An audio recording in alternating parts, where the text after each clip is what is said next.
best way I can introduce myself is just by saying my name is Geneitha Russell. I am born on Aruba, living in Holland, and creative all around. I think I started when I started painting on my mattress at home, and as a little child, and my mother was like, I think you should do something more than draw up the whole house. In the last few years, many things have inspired me, but I think everybody inspires me in some way, from adults to children, seeing different things around me. Inspiration can come from anyone and anywhere. My specialties in arts are many different things. I've done carnival costumes, I've painted, I'm very familiar with the glue gun. It can go so far. I've also sewn some clothes before. I've painted different things. It really is wherever my creativity flows. I've even done some things with metal work. So I've made things from forks, bending them and making them into like rings and jewelry as well. So it can go anywhere. I think my biggest role model would be, my parents. That would be the biggest ones. They were both very creative people. My father was a welder. My mother worked as a bartender. Together, they did so many creative things besides what people saw. And I think they're my biggest role models, but also people around me also inspire me to do so much more with what I have. The mural that I just finished was truly a challenge for me. It was something in the lines of 3D. I've never really painted 3D before. I was very excited to do it. When they asked me, I was like, oh my God, how am I gonna do this? But I was like, trust, faith, because the moment that people believe that you can do something, it's like, it's a sign that this is what you should be doing. So I'm truly excited for it with the whole 3D, painting the owl, the shoko for the first time, painting the cactuses. I've never done anything like that on such a great scale. And truly bringing the heart of San Nicolas, which is the colony, and bringing it back a little bit more in such a colorful and visual sense. What I painted right now was a cave. Like I said, it was about the whole 3D. So having that effect of walking into the cave, it's actually the entrance to the bathroom. And that effect of the cave, the inside is still a different color, but we have plans on making the inside paint color darker so that you really get that effect. The cave rocks, it's a combination of the rocks from Ayo, Kasibari, but also mostly with the colors of the colony. When you go up into the colony, to the old lighthouse, then you pretty much see this kind of orange, this purple. You see all these colors, and those colors really come back into the cave. Especially a lot of the wildlife and pretty much the plants, the flora and fauna, that comes back also in the cave. The shoko that is right here by Rogers Beach, the bushi that is all in the colony when you're walking around there, the tuna, all of the aloe too, you see all of them right here in the colony, and they all come back into this very little wall of not even 5 meters. The brushes that I used at this current moment, I cannot say the most expensive brushes. There are some brushes that I use that are my favorites, more for details. But when it comes to my brushes, it can be the cheapest brush that has the best effect for me. So I would say with this mural, I think my favorite brush wasn't even 70 cents. When I start with a mural, I always ask the client or the person that is asking me what they want and what is their vision. Not everybody is as creative, but they see something in their mind, and my job at that point is trying to bring that vision to life. So I try to show them pictures, I try to draw it out, I try to talk to them in different ways to see, okay, what is it that's in your mind and how can we bring that image to life? When I'm creating my art, the inspiration comes from many different things. And as I said, it pretty much comes from either somebody's asking me or from want to do something from myself.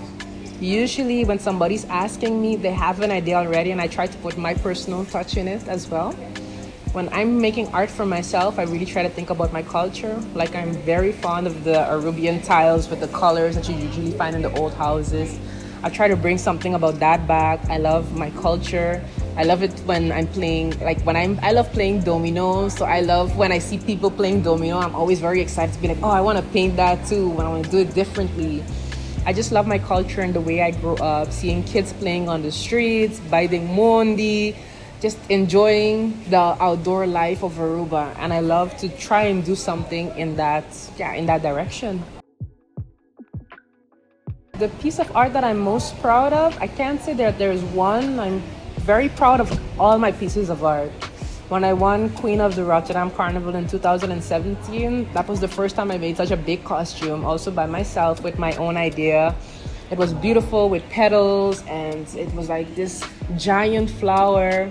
And when they said that I won, and also that my costume won Best Costume, that was truly a big moment for me, what means Carnival. And right now, this mural being my second mural is such an impact for me. So there's not one piece of art that I love, I appreciate, and I care for. My art is like my children. So every time when they kind of like, they present themselves, I'm like, wow, this came from me. This is my idea. It's my process, and I love the fact that everybody loves it too. My art, if it tells a story, sometimes it does. I mean, most of the time it does. It really does. It really is how you look at it. I remember a long time ago when I was about 14, 15, I made this little painting with 6 fishes, but each fish was a flag from the Antilles. So it was like Aruba, Bonaire, Curacao, and the SSS Islands. And what I love about it is that the fishes were all going in specific directions. And then you had one fish, which was the Dutch flag.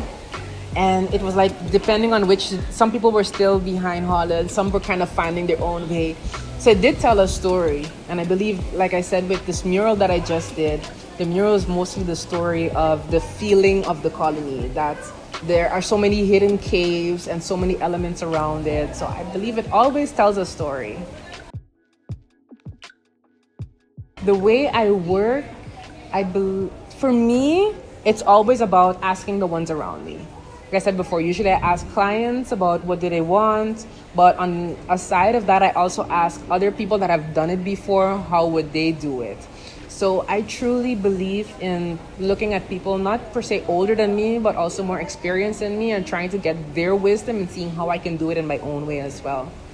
So especially with the mural, I ask other muralists, asking for opinions. Sometimes I'm looking at something. I can even ask somebody in the kitchen to be like, do you like this here? What do you think about this? Because I feel like everybody has a different perspective on things. And I take all those perspectives to heart when it comes to my art. Oh, the future is still holding so much for me at this current moment. What I have in store for the future is the following, is to just do more arts, wherever that means. It means either doing more murals. I'm busy with a whole little collection of things at home as well, from all the old things that I have from Carnival. I'm working on that as well. So my hands continuously are looking for the next best thing, the next creative thing to do. And I'm already so blessed with this experience that I had in Aruba, because this has opened so many doors. And so there is a lot more to come. I have no idea what else is coming after that, but right now, from what I can hear, it's gonna be it's gonna be an exciting journey.